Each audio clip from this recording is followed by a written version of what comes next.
When I got back from vacation, my suitcase was still sitting in the hallway. But my bedroom already belonged to someone else. My daughter-in-law had ordered all my furniture moved down to the basement and booked me a room at a local motel. My son didn't say a single word, so I didn't say anything either. I just picked my suitcase back up and reminded myself that every single account, every utility contract, and every key to that house was still in my name. You don't lose a home to an earthquake. You lose it to the constant, quiet scraping of footsteps, slowly crowding you out of your own space. I stood in the foyer of my house in Portland, my purse clutched tightly in my hands, as the scent of unfamiliar perfume and burnt coffee hit me. Chloe, my daughter-in-law, didn't even look up from her laptop when I closed the front door behind me. My son Julian sat at the kitchen table, his head bowed deeply over his smartphone, as if he were just a stranger waiting around in a transit lounge. We had just returned from a 3-day family trip to the Oregon coast, a trip meant to celebrate family, but one that had left me feeling like a hitchhiker in the back seat. "We had to shuffle the rooms upstairs." "Evelyn," Chloe said flatly, her fingers never leaving the keyboard.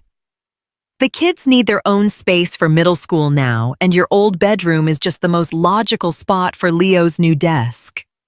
Her voice carried the cold, clinical detachment of a real estate agent executing an eviction notice.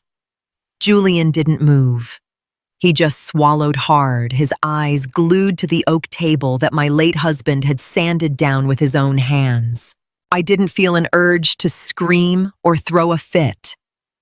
At 67, I had learned that being loud only gave away your weakness. Instead, a deep, almost soothing clarity washed over me.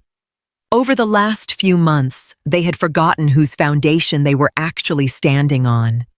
My furniture had already been hauled down to the basement without anyone bothering to ask.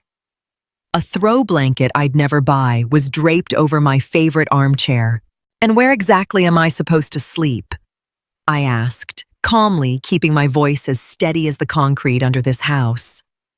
Chloe paused, looked up, and flashed a thin, practiced smile.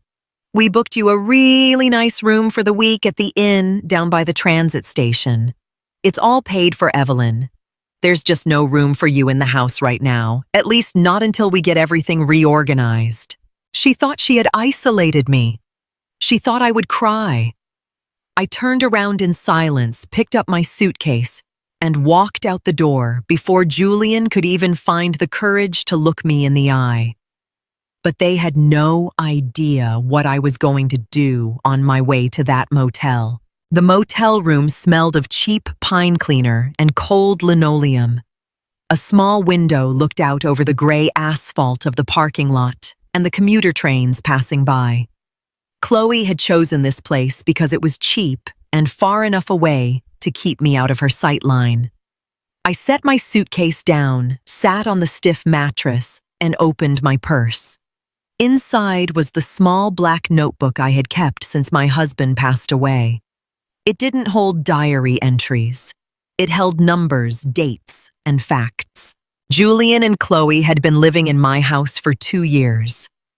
They claimed they wanted to save up money to buy their own place, but instead they had begun chipping away at my life piece by piece. They had taken over the household expenses account supposedly to take the burden off me. My monthly contribution for groceries had steadily risen while my say in my own home had dropped to 0. I checked the time. It was just before 8 in the evening. The banks were closed, but my online banking worked perfectly fine on my tablet. I logged into the joint account I had set up back then for the house's fixed expenses. Chloe had authorized access, but the core funds came from my survivor benefits and my husband's savings. First, I canceled the automatic withdrawals for her private subscriptions, which she had brazenly been running through the account. Then I transferred every single cent of the remaining balance into my private personal account, one only I could touch. It wasn't stealing. It was my money, which they had been treating like a personal slush fund. As I shut down the tablet, I didn't feel tired. I felt wide awake. They thought a cheap motel room was my prison, but it had just become my headquarters. Tomorrow was Monday, and the automatic payments for Chloe's expensive SUV lease and the kids' private extracurricular activities were due. I lay down and slept deeply while the trains rolled by outside. They thought they had successfully pushed me out, but the real cutoff wasn't going to be about living space. The phone rang the next morning at exactly 8:15 a.m. I was already downstairs in the lobby, drinking a surprisingly decent strong cup of black tea. Chloe's name flashed across the screen. I let it ring 3 times before picking up, staying completely silent. Evelyn, what is going on with the account? Chloe's voice had lost every bit of its cool, elegant composure from the night before. She sounded shrill, almost panicked. My car payment was declined, and the transaction for the groceries at Whole Foods was blocked too. What did you do? I took a slow sip of my tea, savoring the warmth and the quiet of the room. I closed the house account, Chloe.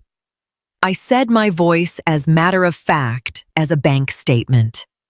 Since I'm not living in the house this week, I don't need to cover household expenses. After all, as you said, the motel is already paid for. You can't do that, she yelled, and I could hear Julian pacing around anxiously in the background. We have bills to pay. Julian, say something. But Julian didn't say a thing. He never spoke up when it actually mattered. He had always hidden behind his wife's decisions as long as they secured him a comfortable life. The deed to the house is in my name, Chloe. I continued, calm and precise. The money in that account belonged to me. If you can't make your payments, you might want to rethink your spending. Have a wonderful day. I hung up before she could reply. After that, I went back up to my room, grabbed my coat, and headed out into the city. There was one more thing I needed to take care of, and it didn't require lawyers or courts. I just needed the man who had been servicing my home's HVAC system for 20 years, whose number I knew by heart. Winter was right around the corner, and the control over the house's energy was entirely in my hands. Mr. Miller, the heating technician, met me at 11 o'clock in a small coffee shop near City Hall. He was an older man with calloused hands who had known my husband well. He knew exactly how much hard work had gone into building that house. Mrs. Weber, he said, tipping his cap. Good to see you. What can I do for you? Any trouble with the old furnace? No, Mr. Miller, I replied, sliding a cup of coffee toward him. The furnace runs beautifully, but I want you to switch the smart thermostat system over to the app on my new tablet. My son and daughter-in-law have been messing with the settings, and since I pay the gas bills, I want full control over the temperature. Set the baseline for the upstairs floor to 59 degrees Fahrenheit. That's just enough to keep the pipes from freezing. Mr. Miller gave me a knowing look. He didn't ask any questions. He knew exactly how Chloe treated people around town, and he had witnessed Julian's passivity often enough. That is well within your rights, Mrs. Weber. The account is officially under your name anyway. I'll update the remote access password in the system right now. You'll have the new code on your phone in 5 minutes. When I left the coffee shop, I felt the biting November wind, but I was warm. Back at the house, they would soon realize that the rooms they had stolen from me weren't nearly as cozy as they thought. Chloe loved it tropical. She always turned the bathroom heat up to the max. Starting tonight, she was going to learn what it meant to live in a house where you don't respect the owner. I went back to the motel and picked up a good book on the way. The week had just begun, and I had plenty of time. By late afternoon, the first texts from Julian started coming in. Mom, the heat upstairs isn't working. It's freezing. Did you call a repairman? I read the message, deleted it, and turned the page. By the third day, I couldn't stand being cooped up in the motel room anymore. I missed my garden, my hydrangeas, and the fresh air. I decided to take a drive past the house, not to go inside or beg, but just to see how things were unfolding. I took the bus and got off 2 stops early so I wouldn't be spotted. As I approached the property, I saw Chloe's big SUV sitting in the driveway. It was filthy. Normally, she had it detailed every Saturday, but without the joint account funds, the budget for those little luxuries seemed tight. I walked around to the back garden gate, using the old, heavy iron key I still kept in my pocket. The yard looked neglected. Leaves from the plum tree were scattered all over the lawn. Suddenly, the patio door slid open. Chloe walked out wrapped tightly in a thick wool blanket, her arms crossed over her chest. Her nose was bright red from the chill. When she spotted me standing by the fence, she stopped dead in her tracks, her face twisted with anger. "You," she yelled across the lawn. "You turned off the heat. The kids are freezing. Julian is sitting at his desk in a heavy winter coat. This is harassment." "Evelyn." I stood perfectly still by the gate, hands buried deep in my coat pockets. "The city codes and insurance only require me to keep the pipes from freezing Chloe." I said loudly enough for her to hear. 59 degrees is perfectly legal and prevents mold. If you want it warmer, you are more than welcome to put a utility contract in your own name. But for that, you'll need a bank account with actual money in it. "We live here too," she shrieked, her voice cracking from the cold and frustration. "You live in my house," I corrected her gently. "And you told me there was no room for me. Now I am simply acting like a landlord who is watching her expenses." Julian stepped out onto the patio behind her. He looked pale, with dark circles under his eyes. He looked at me, and for the first time in months, I saw a flicker of recognition in his eyes. He finally understood that his mother wasn't a weak, fragile old woman you could just ship off to a motel. He took a step forward, but Chloe grabbed his arm. I turned around and walked back to the bus stop. It was Thursday, and my week at the motel was drawing to a close.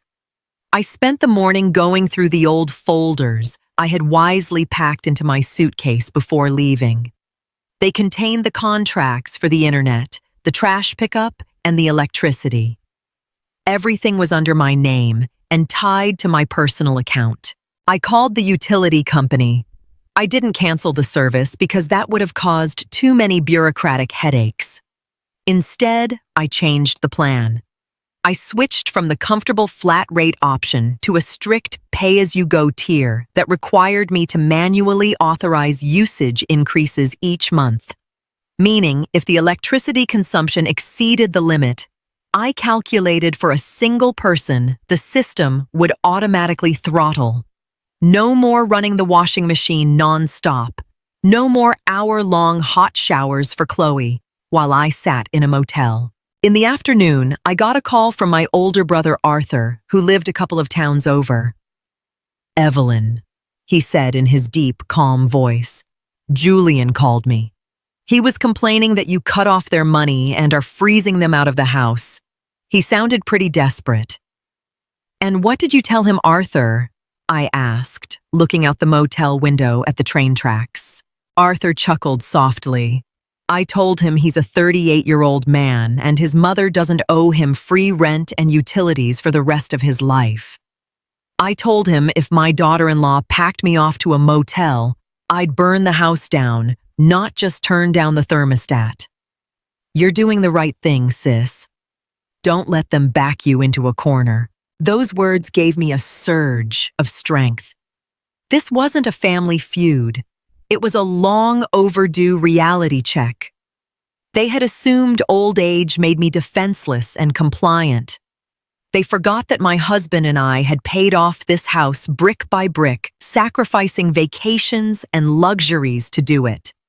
Tomorrow, my week at the motel would end, and I intended to be home right in time for dinner. For sides. On Friday afternoon, at exactly 4 o'clock, I stood in front of my own front door. I hadn't taken a cab. I walked the distance from the station, my suitcase gripped firmly in my hand. The wind was icy and the sky was a heavy, dark slate gray. I slipped my key into the lock and turned it. The door opened with a familiar soft click. The house was eerily quiet. It smelled of stale food and dampness. As I stepped into the hallway, I saw a small space heater sitting in the living room, struggling to warm up the massive space. Julian was sitting on the couch, wrapped in a blanket, staring blankly at the cold radiator. Chloe was in the kitchen, trying to heat water on a small camping stove, because the electric range had obviously pulled too much power and tripped the breaker under the new restricted energy plan. They looked at me like I was a ghost. There was no trace left of the arrogance they had displayed on Monday. "I'm back," I said, setting my suitcase down in the hall and taking off my coat. "My week at the motel is up. It was very clean, by the way." Chloe dropped her spoon into the pot. Her hands were shaking slightly. "You ruined our lives, Evelyn.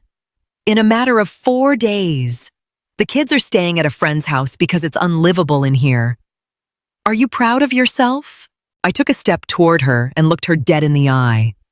I didn't raise my voice and my expression didn't change.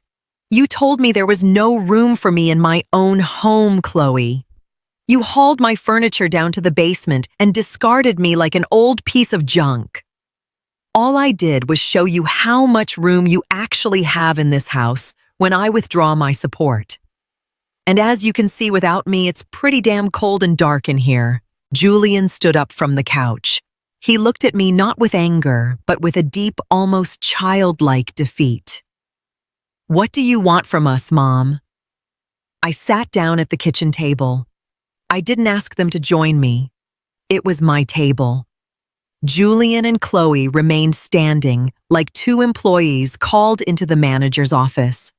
I opened my black notebook and laid it flat in front of me. "Here are the new terms under which this house will be run moving forward," I said, pointing to the neatly written lines. "First, my bedroom upstairs will be restored to its exact original state by tomorrow night.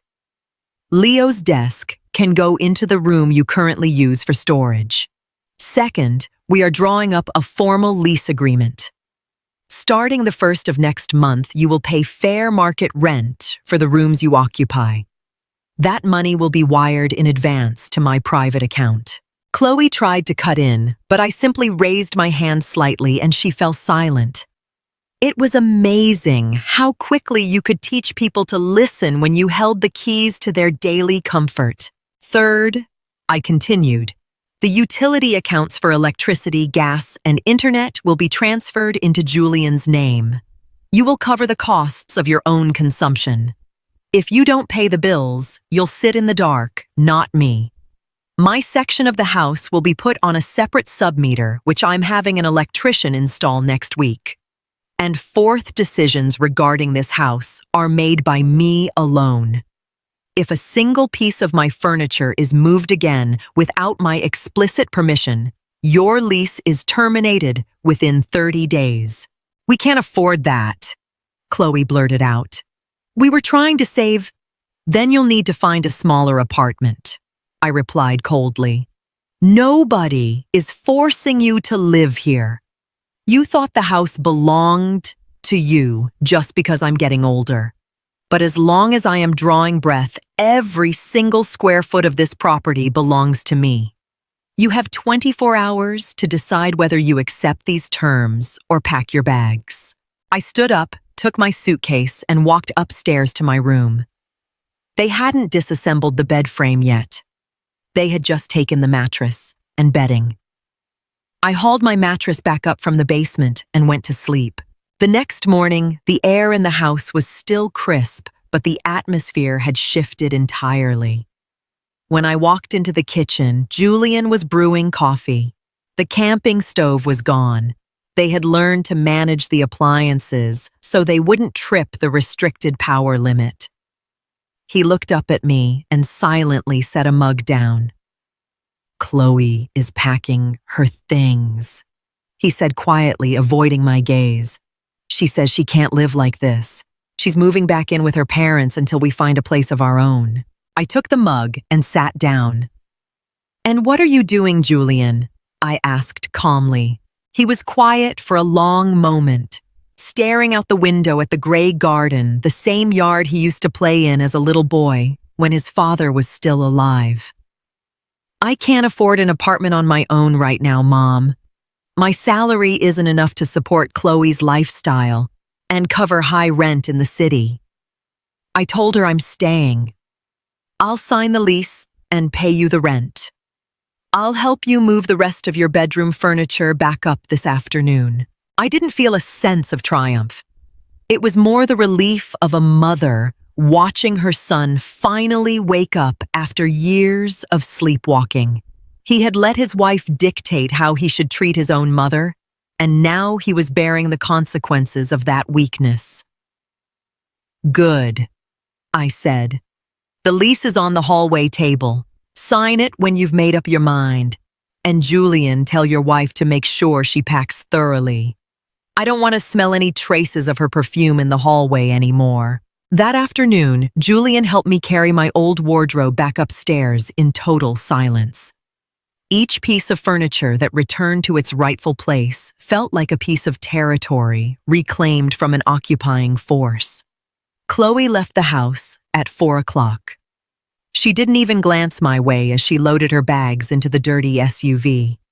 I stood by the window and watched her drive away. She thought she could drive me out, but in the end, she was the one who had to leave. A half-month went by. The heat in the house was running normally again, but only because Julian had transferred the first utility payment on time out of his own paycheck. The sub-meters for the electricity were installed, creating a clear, unmistakable boundary between our living spaces. The upstairs floor belonged to him. The main floor and the garden belonged to me. It was a Sunday evening and the house was filled with a quiet peace I hadn't felt in years. No loud phone conversations from Chloe echoing through the halls, no condescending glares, no suffocating tension. Julian knocked softly on my kitchen door, holding a plate with a few sandwiches. "Mind if I sit for a minute, Mom?" he asked, quietly. I nodded and pointed to the chair across from me. He sat down and ate in silence. It wasn't a picture-perfect happy family reunion, but it was honest. We had stripped away the illusions and agreed on raw reality. He respected me again, not because he had to, but because he had learned what happened when I drew my lines. "Chloe filed for divorce," he said after a while, his voice steady, almost relieved. "She says a man who lets his mother dictate how he lives isn't a real man. But I think she just finally realized there's no more free ride here." "It's better this way, Julian," I said, placing my hand over his for a brief moment. "A house needs a strong foundation. If you try to build it on lies and exploitation, it collapses during the very first storm. You pay your rent, you keep your space clean, and you are my son. That is more than enough." When he went upstairs later that night, I turned off the kitchen lights and walked into my bedroom. The window was cracked open just an inch, letting in the cool, clean night air. I hadn't needed lawyers, police, or grand speeches. My house was my home again, a sanctuary of peace that I would never again share with anyone who didn't respect my name. I closed my eyes and drifted off to sleep, secure in the knowledge that I had successfully defended my place in this world.